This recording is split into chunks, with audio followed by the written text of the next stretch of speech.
नए lieutenant governor Manoj Sinha Uttar Pradesh के कद्दावर नेताओं में से एक नेता हैं। 2017 में उत्तर प्रदेश के मुख्यमंत्री की रेस में वो नंबर 1 थे और केंद्र सरकार में उन्हें प्रधानमंत्री और गृह मंत्री दोनों के साथ उनका सीधा संपर्क और उसकी एक झलक उस समय दिखी जब उन्होंने जम्मू कश्मीर के लेफ्टिनेंट गवर्नर के तौर पर शपथ ली।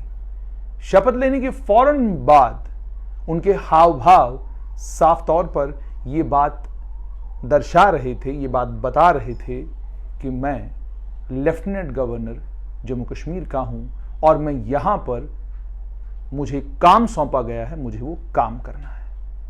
उनकी छवि को ध्यान में रखते हुए जम्मू कश्मीर के लोगों ने उनसे भी बहुत सारी उम्मीदें बांध ली हैं। जहां जम्मू संभाग में यहां की दिक्कतों और परेशानियों का अजाला होगा ऐसी उम्मीद है, वहीं कश्मीर में लोग अब इस और देखना शुरू हो गए हैं कि शायद कोई बड़ी राजनीतिक शुरुआत होगी। मेरे साथ इस समय हैं सीनियर एडवोकेट सुनील सेठी, भारतीय जनता पार्टी के प्रवक्ता भी हैं, लेकिन आज कोशिश करेंगे कि इनका जो एक्सपीरियंस है उसका फायदा लिया जाए और ये समझने की कोशिश की जाए कि लेफ्टिनेंट गवर्नर मनोज सिन्हा के कांधों पर बोझ कितना है। सेठ साहब, सबसे पहले तो धन्यवाद, आपने समय दिया। जानना चाहूंगा कि आप भारतीय जनता पार्टी के मुख्य प्रवक्ता भी हैं और साथ में जम्मू कश्मीर की राजनीति के ऊपर आपकी नजर बनी हुई है। पहले तो ये कि लेफ्टिनेंट गवर्नर के कांधों के ऊपर बोझ कितना है, पहले तो ये आपसे जानना चाहूंगा। देखिए, जैसे हम समझते हैं कि इस वक्त जम्मू कश्मीर एक बड़े क्रूशियल स्टेज से निकल रहा है। 5 अगस्त 2019 का फैसला हो गया, उसको 1 साल भी हो गया। जो ढांचा खड़ा करना चाहते थे हम, वो ढांचा खड़ा हो गया। अब उस ढांचे को मजबूत करना है और यही मजबूती का टाइम है जिसके ऊपर डिलीवरी करने का वक्त है।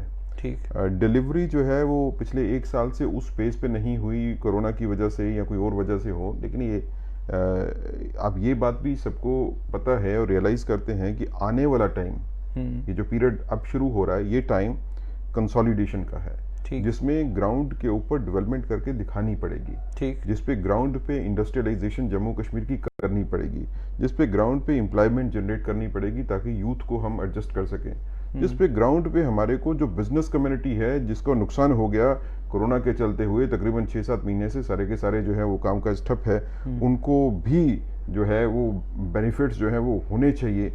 और इसी तरह अलग अलग जमातें हैं, चाहे वो आप शेड्यूल ट्राइब कहिए, शेड्यूल कास्ट कहिए, ओबीसी हो, एएलसी हो, एलओसी पे हो, और इसी तरह इस संभाग में जम्मू में और कश्मीर में भी काफ़ी ऐसे लोग हैं जिनको पॉलिटिकल रिप्रेजेंटेशन जो है वो मिली नहीं पिछले 70-72 साल से। ठीक। और उनकी पॉलिटिकल एस्पिरेशंस हो तो किसी ने उसकी सुनवाई की नहीं। ठीक। तो आने वाला टाइम मैं सोचता हूँ कि जम्मू कश्मीर के लिए बहुत क्रूशियल टाइम है जिसके थ्रू हम पास हो रहे हैं। इसमें डिलिमिटेशन भी होगी, इसमें इलेक्शंस भी होंगे, इसमें रिप्रेजेंटेटिव गवर्नमेंट भी बनेगी, और शायद इसी में सिक्योरिटी सिनेरियो की इम्प्रूवमेंट के साथ ये भी फैसला होगा कि जम्मू कश्मीर को यूनियन टेरिटरी से हम वापस स्टेट पे ले आए।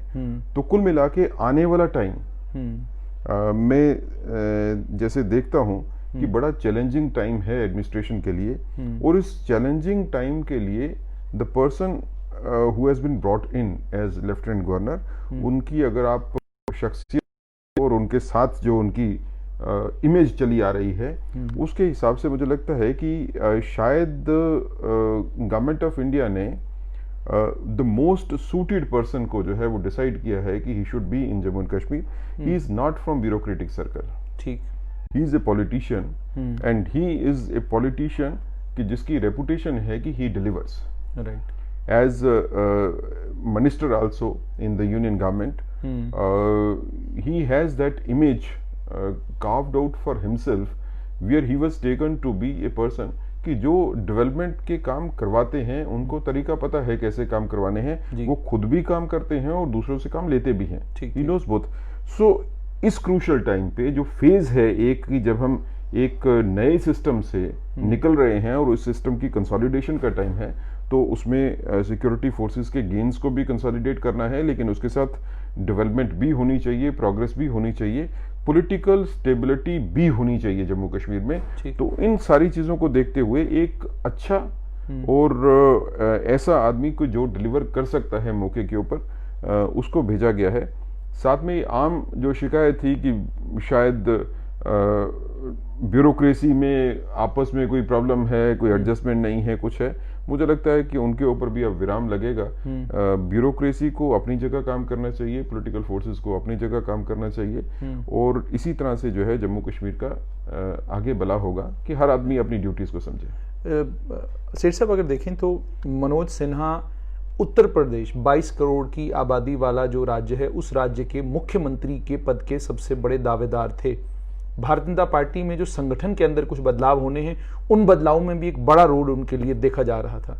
प्रधानमंत्री के बड़े विश्वसनीय हैं, प्रधानमंत्री बड़ा विश्वास करते हैं उनमें। आपसे जानना चाहूंगा, क्या मान लें ये कि उन्हें यहाँ लेफ्टिनेंट गवर्नर भेजने का मतलब ये है कि वो जम्मू कश्मीर राज्य के पहले राज्यपाल भी बन सकते हैं? क्या ये तवक्का, ये उम्मीद रखना जरा ज्यादती है, या आपको लगता है कि राज्य का दर्जा भी जो है इन्हीं लेफ्टिनेंट गवर्नर के समय में जम्मू कश्मीर को मिल सकता है? देखिए, एक तो ये चीज़ है कि किसी को कहना कि वो प्राइम मिनिस्टर के करीब है या होम मिनिस्टर के करीब है, मुझे लगता है कि ये शायद पूरी तरह से सच भी नहीं होगा। प्राइम मिनिस्टर के करीब हर वो आदमी होता है जो परफॉर्म करता है।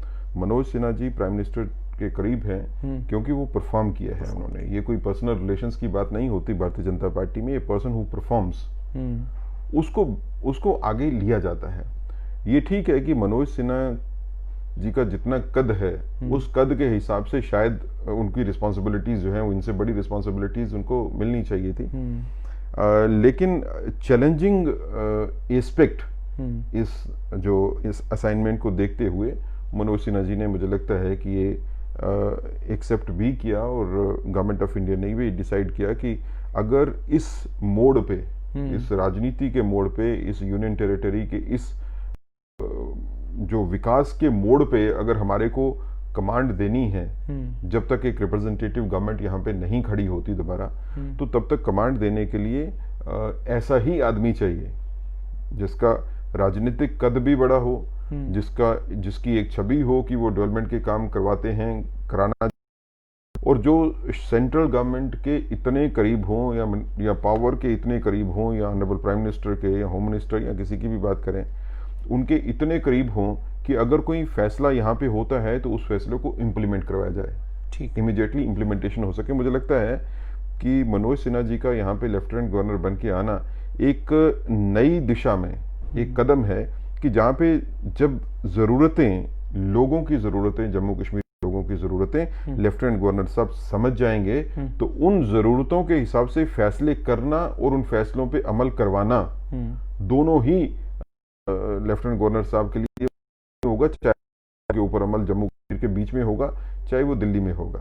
तो ये कुल मिला के हमारे लिए एक अच्छी सिचुएशन, राजनीतिक अगर मैं दृष्टि से देखूं तो एक अच्छी सिचुएशन बनी है कि एक appropriate person has been put at appropriate place.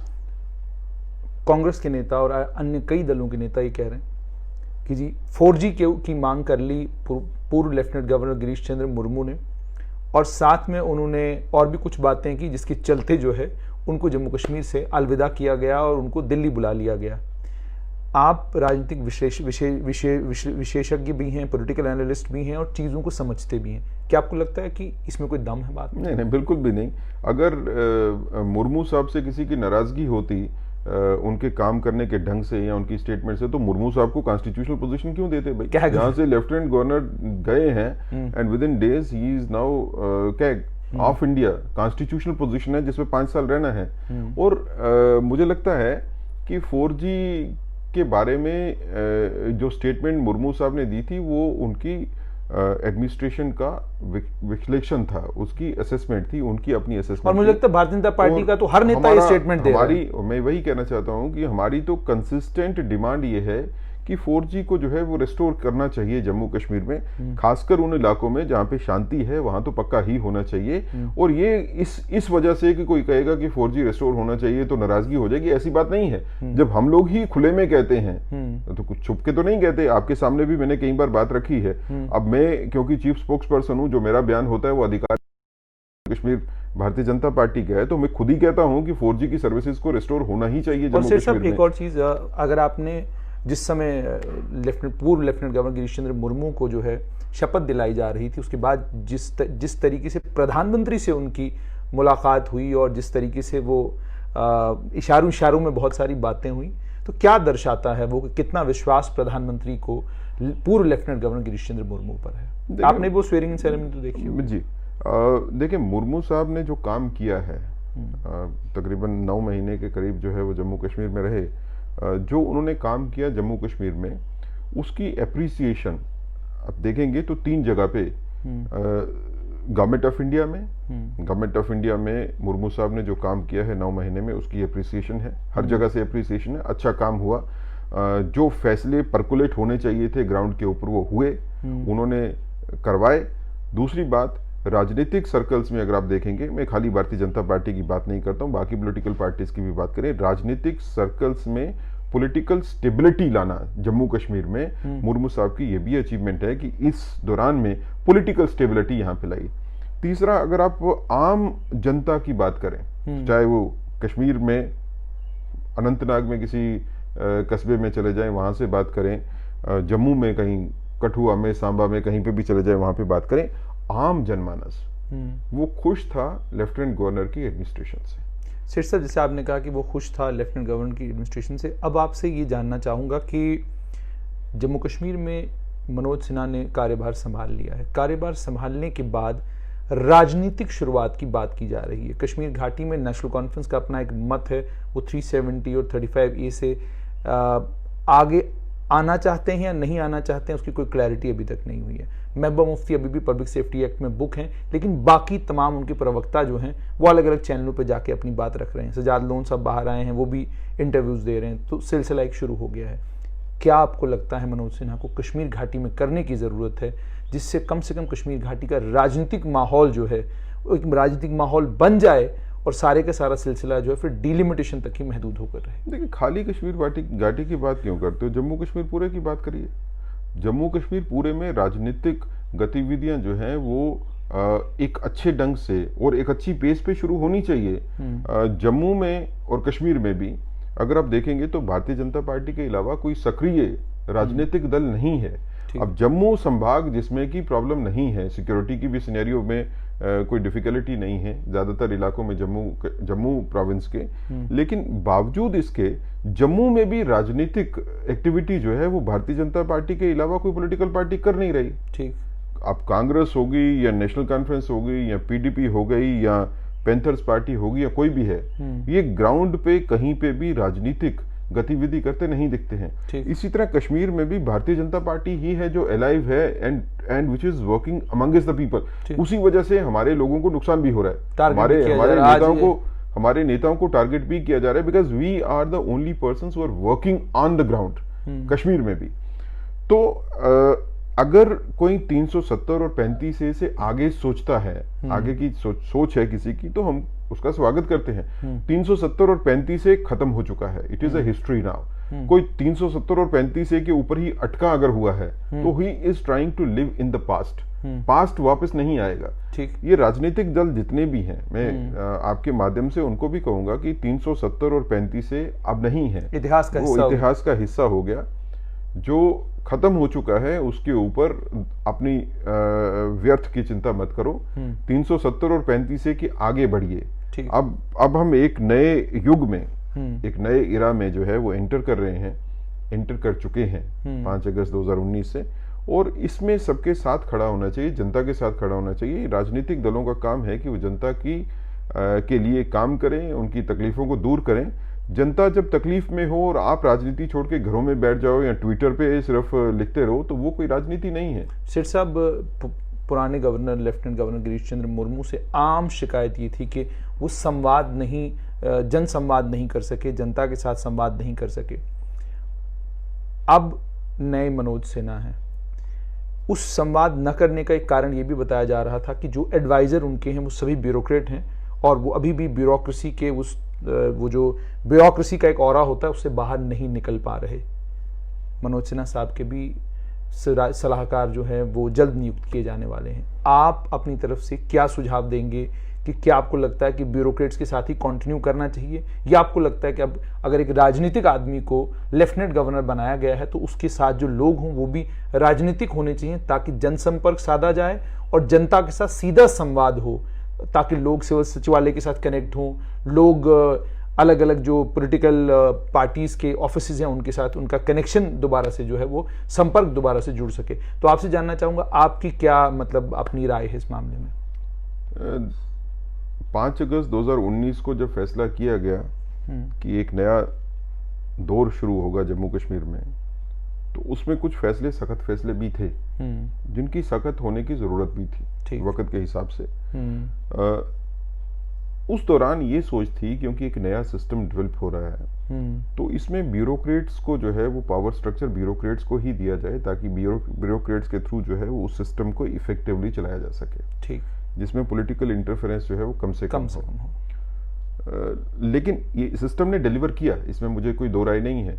लेकिन एक बड़ी शिकायत कि जो ब्यूरोक्रेट हर किसी से होती है, वो ब्यूरोक्रेट चाहे लेफ्टिनेंट गवर्नर साहब होंगे या कोई और ब्यूरोक्रेट भी होगा, हर किसी से शिकायत जो है वो आम होती है कि उनका कनेक्शन पब्लिक के साथ नहीं बनता। क्योंकि ब्यूरोक्रेट को पब्लिक के साथ कनेक्ट होने की जरूरत भी नहीं है, उसने नौकरी करनी है, वो नौकरी करने के बाद you will get the pension and will go back, right. एक पॉलिटिशियन जो है उसकी कभी रिटायरमेंट नहीं होगी, राइट। वो जनता के बीच में रहेगा, अगर वो काम नहीं करता है तो people will come to him, उसको गाली निकालेंगे, उसकी तनकी करेंगे, उस पर क्रिटिसाइज होगा, कुछ भी होगा, और उसको फर्क पड़ता है कि अगर जनता उसके खिलाफ बात करती है तो कल उसने दोबारा इलेक्शन भी लड़ना है, राइट। उसने नहीं लड़ना तो कम से कम उसकी पॉलिटिकल पार्टी ने लड़ना है। तो राजनीतिक में और ब्यूरोक्रेट में एक जमीन आसमान का फर्क ये होता है कि राजनीतिक चाहे उसका कद बड़ा हो या छोटा हो, चाहे वो इलेक्शन लड़ा हो या न लड़ा हो, या उसने इलेक्शन लड़ना है या नहीं लड़ना है, लेकिन एक पॉलिटिशियन हमेशा कनेक्ट करने की कोशिश करेगा अपने आप को जनता के साथ। बिल्कुल। मुझे लगता है कि चलते चलते ये पिछले सिस्टम को देखते हुए अब चेंज जो है वो change in the thinking process है कि शायद वो टाइम जो कंसोलिडेशन का है वो अब शुरू हुआ, कंसोलिडेशन का टाइम जो है वो हो गया, जिसमें 8-9 महीने का टाइम था। तो अब एक नया दौर जिसमें कि स्टेबिलिटी लानी है और प्रोग्रेस और पीस को मेंटेन करना है और पॉलिटिकल एक्टिविटी भी शुरू करनी है, ठीक। जब आपको पॉलिटिकल एक्टिविटी जम्मू कश्मीर में दोबारा शुरू करने का सोचना है, विचार है, तो ब्यूरोक्रेट्स के हाथ जो है वो सिस्टम नहीं दिया जाएगा, क्योंकि उसके लिए डिफरेंट एक सोच आएगी। मैं फैसला तो नहीं कर सकता हूं, या भारतीय जनता पार्टी जम्मू कश्मीर फैसला नहीं करेगी कि एडवाइजर्स कौन होने चाहिए, किस टाइप के होने चाहिए, लेकिन जो ब्यूरोक्रेटिक एडवाइजर्स का एक्सपेरिमेंट हुआ, शायद ये टाइम है कि गवर्नमेंट ऑफ इंडिया को इसके बारे में भी असेसमेंट करने का टाइम मिल गया कि पिछले 2 साल से तकरीबन ब्यूरोक्रेटिक एडवाइजर्स जो हैं वो काम कर रहे थे। जब पहले गवर्नर रूल था तो इनकी पावर्स जो है वो काफी ज्यादा थी। लेफ्टिनेंट गवर्नर साहब की एडमिनिस्ट्रेशन में ब्यूरोक्रेट्स जो एडवाइजर्स बने हुए थे उनकी पावर्स जो है वो बड़ी कटेल्ड पावर थी, क्योंकि ज्यादा पावर्स जो है एडमिनिस्ट्रेटिव सेक्रेटरीज को दे दी गई। तो अगर इसकी असेसमेंट करने के बाद गवर्नमेंट शायद ये फैसला कर पाए कि ब्यूरोक्रेटिक एडवाइजर्स जो हैं वो सफिशिएंट हैं, या उसकी जगह जो है पॉलिटिकल एडवाइजर्स होने चाहिए जो लोगों के साथ ज्यादा कनेक्ट कर सकें और एक फील्ड बना सकें पॉलिटिकल एक्टिविटी की जम्मू कश्मीर में।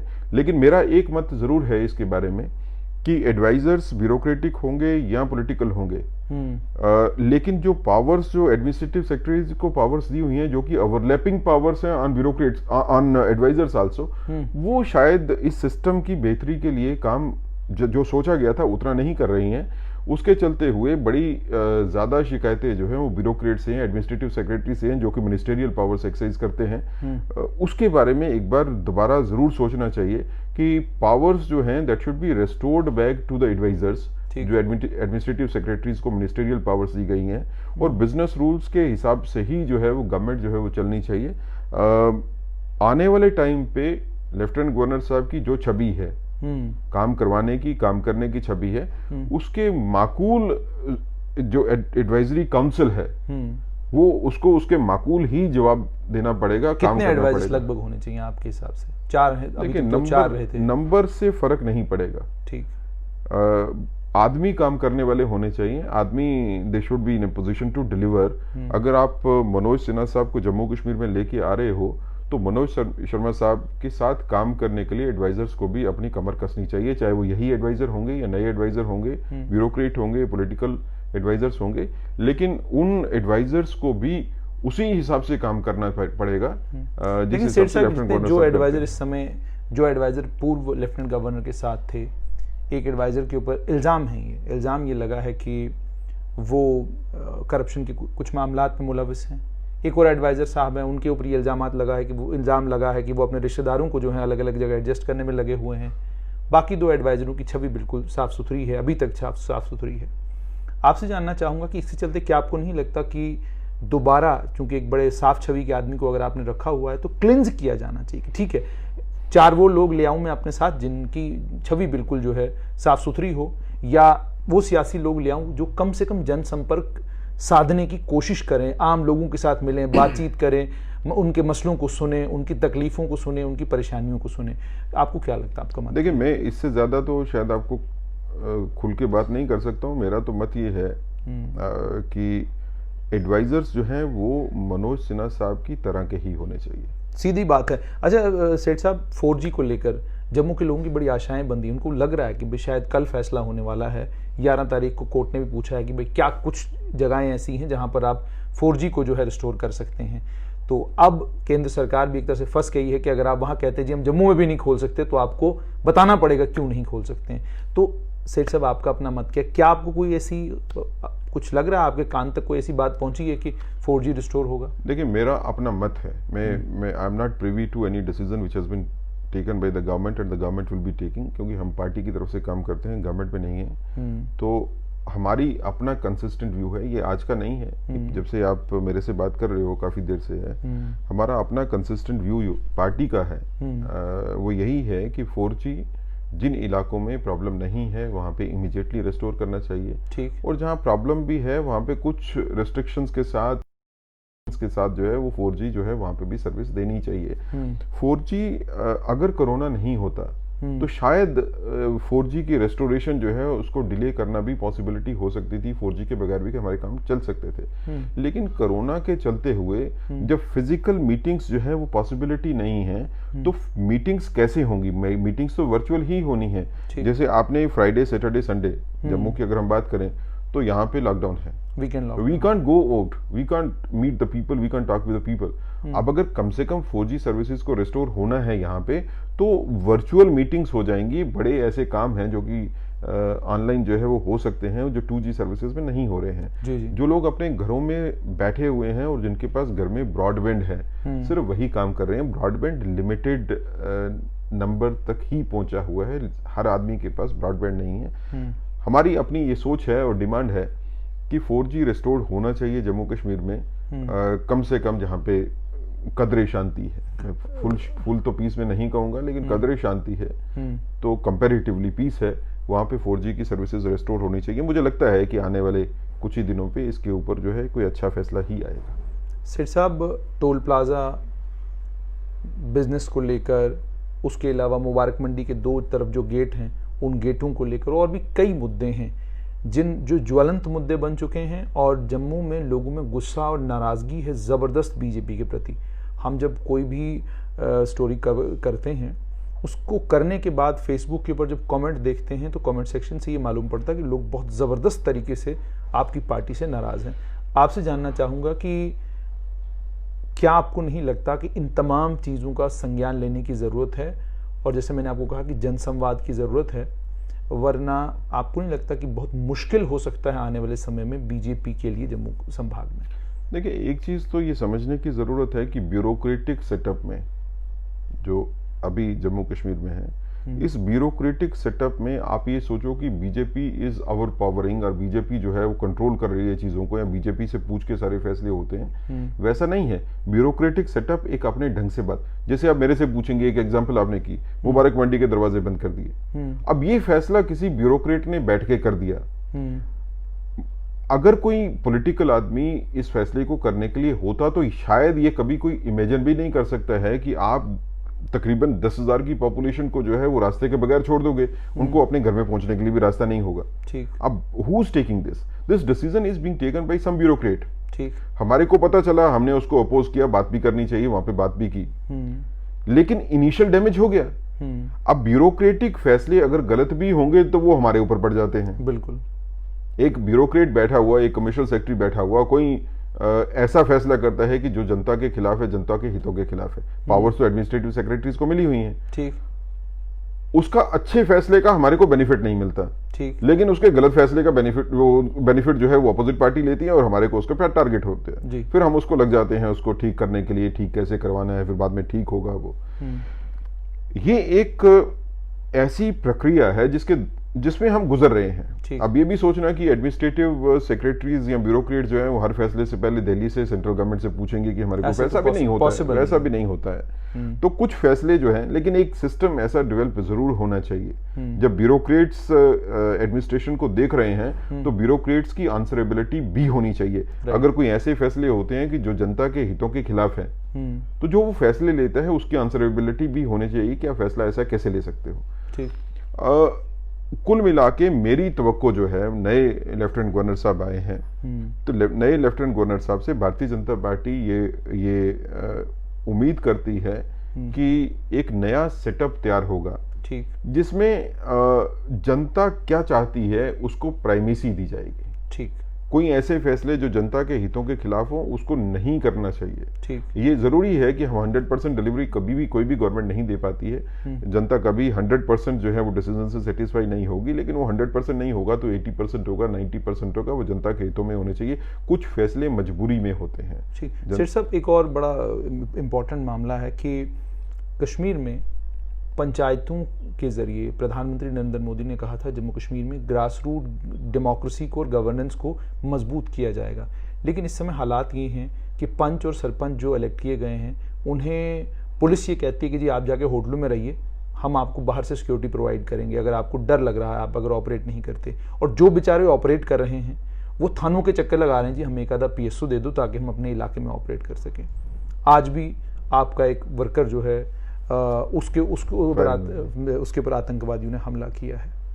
सेठ साहब, क्या आपको नहीं लगता कि कहीं ना कहीं कुछ न कुछ एडमिनिस्ट्रेशन में ऐसा है जो सही नहीं है, जिसके चलते ये इतना हौच पौच हो चुका है कि आपके पंच सरपंच जो है वो होटलों तक मैसूर हो गए हैं।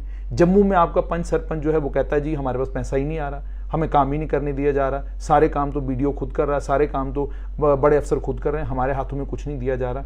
तो क्या आपको नहीं लगता कि ये अप्रोप्रिएट समय है जब आपको प्रधानमंत्री और गृह मंत्री से मिलके ग्राउंड सिचुएशन जो इस समय की है वो सारी की सारी उनके समक्ष रखनी चाहिए और उनसे ही आग्रह करना चाहिए कि जी कोई पॉलिटिकल सेटअप, कम से कम किसी भी तरह का पॉलिटिकल सेटअप जम्मू कश्मीर में खड़ा कर दें ताकि कम से कम इन चीज़ों को एड्रेस किया जा सके।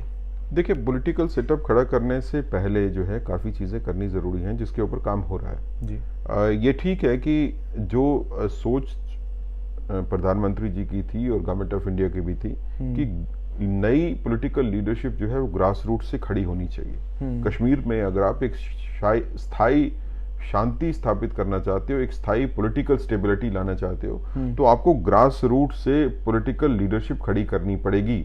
वो नहीं जो लोगों के ऊपर थ्रस्ट की जाती है। तो उसके चलते हुए इलेक्शंस जो है वो पंचायतों के भी हुए, लोकल बॉडीज के भी हुए, इलेक्ट होके लोग भी आ गए।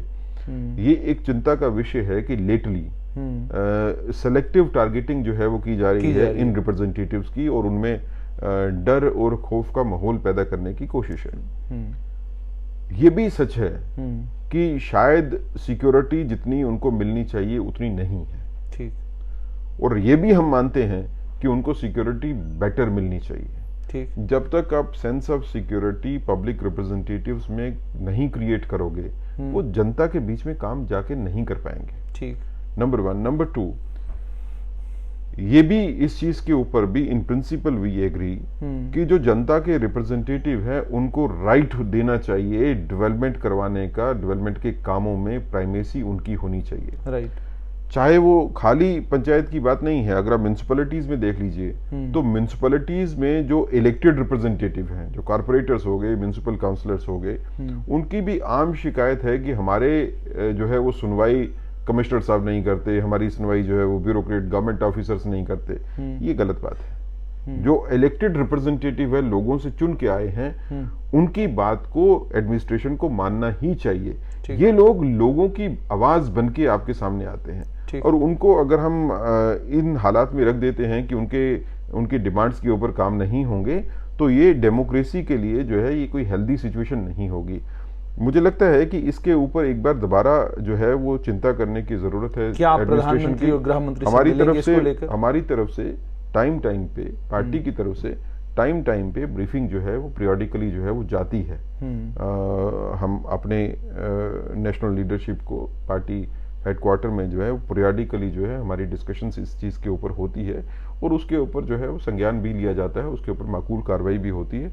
जहां तक पॉलिटिकल एक्टिविटी या पॉलिटिकल सेटअप यहाँ बनाने जो कि रिस्पॉन्सिव हो इन चीजों के लिए, जो पंचायतों की प्रॉब्लम है, म्यूनसिपैलिटीज की प्रॉब्लम है, बाकी जगह की प्रॉब्लम है, आम जनता की प्रॉब्लम है, वो पॉलिटिकल सेटअप तभी बन पाएगा जब हम यहाँ पे इलेक्शंस करवा पाएंगे। शेर साहब, बिल्कुल आखिरी सवाल आपसे, 15 अगस्त आने वाली है, तो बड़ी खुशखबरी जम्मू कश्मीर के लिए आने वाली है, अब इस आ सकती है? 15 अगस्त अपने आप में ही खुशखबरी है। नहीं, 15 अगस्त तो बिल्कुल अपने आप में खुशखबरी है, लेकिन कोई और बड़ी खुशखबरी देखिए, हम स्पेकुलेट करना जो है हमारे लिए मुश्किल है। फैसले जब होते हैं तभी होते हैं। फैसला वही होता है जब फैसला अनाउंस हो जाए। फैसला होने से पहले स्पेकुलेट करना और उसके बाद जो है इधर यू कट ए सारी फिगर, तो यहाँ पंप्शियस होना जो है वो कोई अच्छी बात नहीं। बट यूं मान ले कि 15 अगस्त जो है जम्मू कश्मीर के लिए खाली नहीं जाएगा। नहीं, 15 अगस्त तो कभी भी खाली नहीं गया। 15 अगस्त तो अपने तौर पे ही कितनी खुशियां लाता है। बहुत बहुत शुक्रिया। तो ये थे भारतीय जनता पार्टी के मुख्य प्रवक्ता सीनियर एडवोकेट सुनील सेठी। आपने सुन लिया, 15 अगस्त कभी भी खाली नहीं जाता, अपने आप में बहुत सारी खुशियां लेकर आता है। मगर मामला ये है कि नए लेफ्टिनेंट गवर्नर मनोज सिन्हा से उम्मीदें और आशाएं बहुत ज्यादा है। उम्मीद ये कि वो ग्रासरूट लेवल गवर्नेंस को मजबूत करेंगे, जनसंवाद की शुरुआत करेंगे, और राजनीतिक माहौल जिसको बनाने की जम्मू कश्मीर में जबरदस्त जरूरत है, उस माहौल को बनाने के लिए काम जो है उसको एक्सपेडाइट करेंगे। उम्मीदें बहुत सारी हैं, देखते हैं क्या होता है। दीजिए इजाजत, आदाब।